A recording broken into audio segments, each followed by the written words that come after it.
Greetings, folks, and in today's segment of obscure comic book showcasing, I am showcasing an independent classic called Class War by Rob Williams and Trevor Hairsine, and accompanied by Com.X.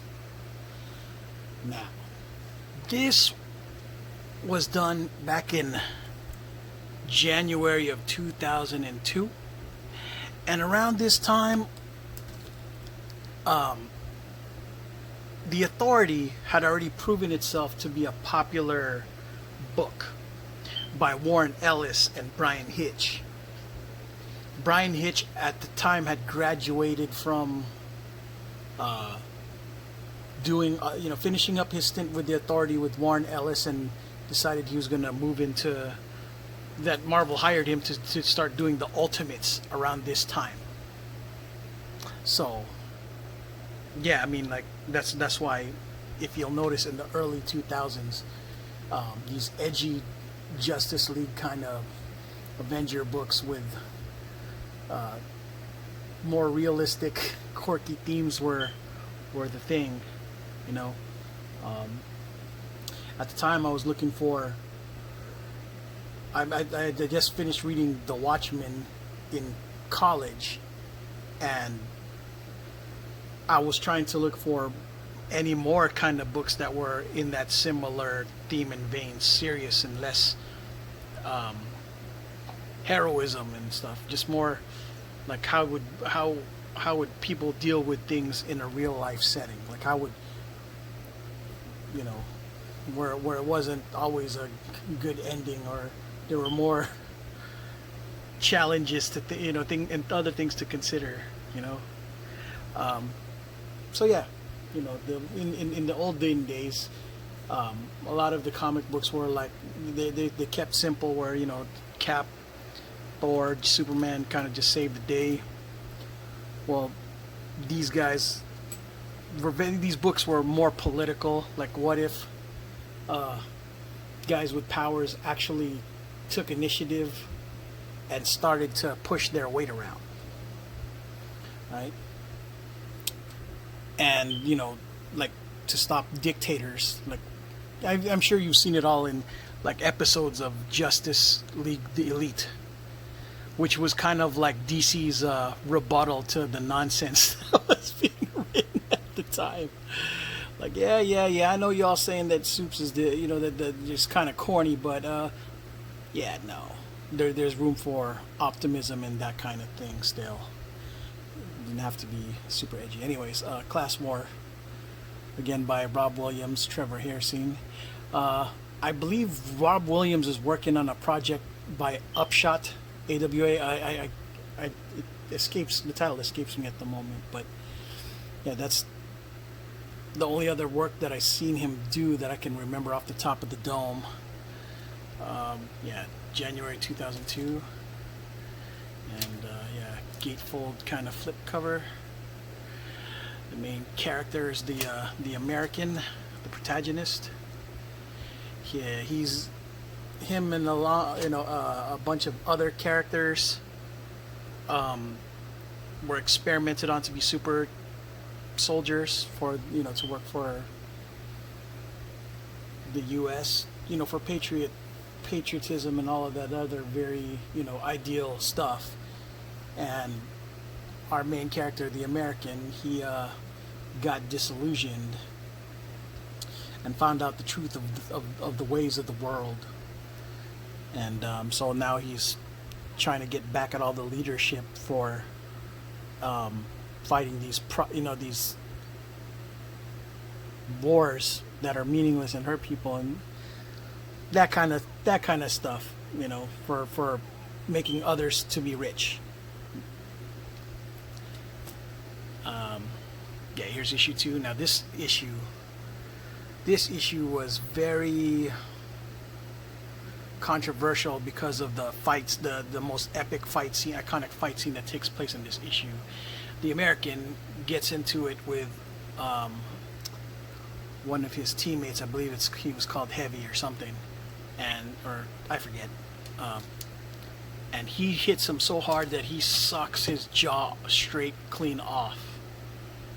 Superman punched him in the jaw, socked him right in the jaw, and his jaw flew off. As you can see, crazy. Oh, it's funny, but also in issue 1.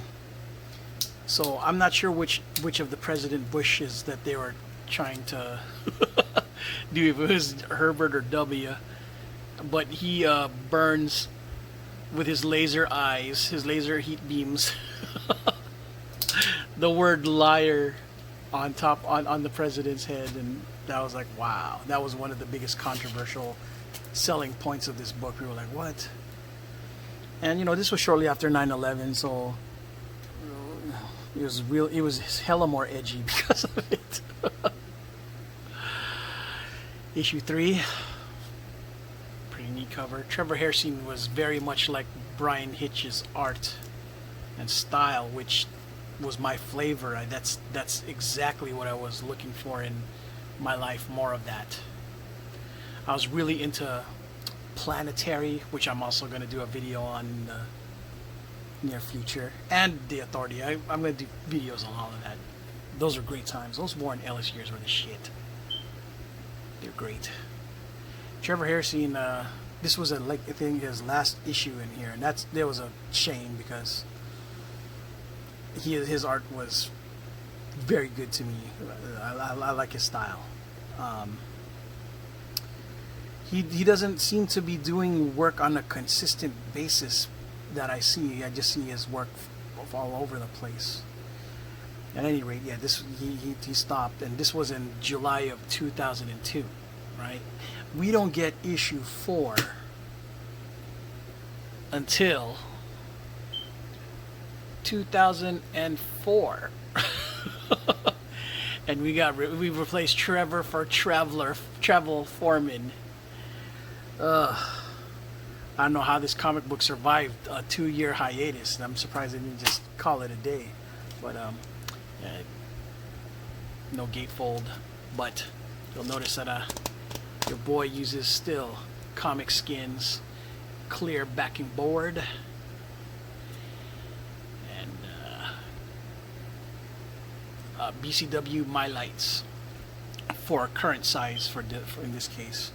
If I could do it all over again, I would probably get all standard size, but I didn't know any better. Just trying to test the waters everywhere. All right, cover for issue 4.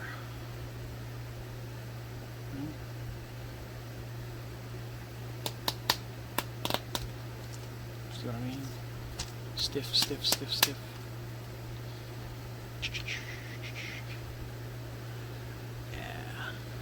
Coolish. This cover is actually pretty good. A lot of details right here. Carrier.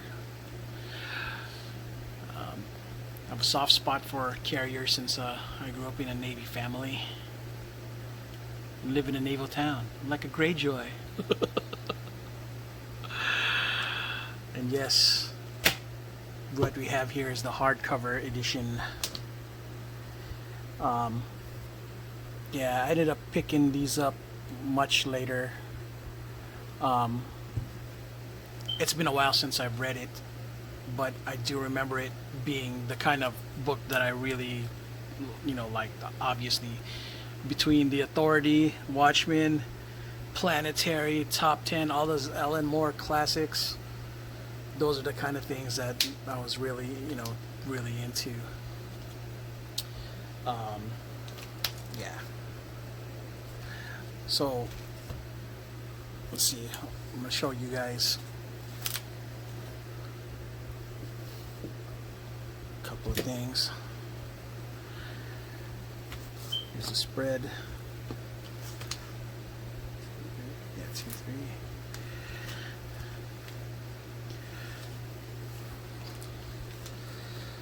How it looks like as a set. It looks kind of cool, except for the part where it would have been better if Trevor was the one doing all of the art. You know what I mean? yeah, this kind of series probably wouldn't fly these days. With the way our the state of things now, yeah, the last thing we need is more drama. Know what I mean?